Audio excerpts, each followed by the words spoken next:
যদি পৌর কর্তৃপক্ষ মেনে নেওয়ার উদ্যোগ না নেয় তাহলে পরে আমরা পৌর কর বন্ধ করে দেব। আসলে 1865 সালে আমাদের এই পৌরসভা অনুষ্ঠিত হয়। আজকের দিনে ঢাকায় সারা বাংলাদেশে আমরা দেখেছি নাগরিকদের অধিকার নেই, নাগরিকদের খাবারই সেবা নাই, রাস্তা নাই, ঘর নাই, জলাবদ্ধতা হচ্ছে সীমাবদ্ধতা।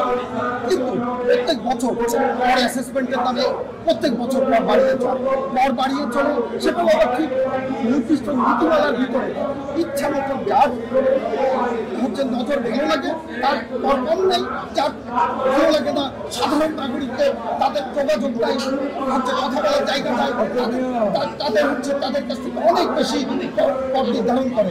এক্সট্রিম মশার কয়েল প্ল্যান্ট ফাইবার দিয়ে তৈরি, তাই সহজে ভাঙে না, সুগন্ধিযুক্ত ও নিরবিচ্ছিন্নভাবে চলে। ডেঙ্গু, চিকুনগুনিয়া বাহি সহ যে কোনো মশার বিরুদ্ধে দেয় এক্সট্রিম সুরক্ষা। এবং আমরা শুনেছি এই সমস্ত হচ্ছে কর অ্যাসেসমেন্টের ক্ষেত্রে নাকি পৌর কর্তৃপক্ষ ইতিপূর্বে অনেক আগে থেকেই এখন পর্যন্ত নাকি নানা রকম অবৈধ লেনদেনের ভিতর দিয়ে তারা এবং আমরা স্পষ্টভাবে বলতে চাই যে কর বাড়বে, অ্যাসেসমেন্টের ভিতর দিয়ে কর বাড়তে হবে, নাগরিক সুবিধা বৃদ্ধির ভিতর দিয়ে।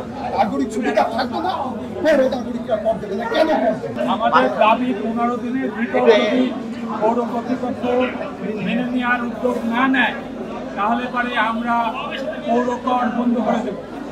পৌরসভাকে সব ধরনের অসহযোগিতা শুরু করব এবং আমরা বৃহত্তর আন্দোলনে এবং পৌরসভা অবরোধ শুরু নয়, আমরা প্রয়োজনে যশোর পৌরসভায় হরতাল করতে পারব।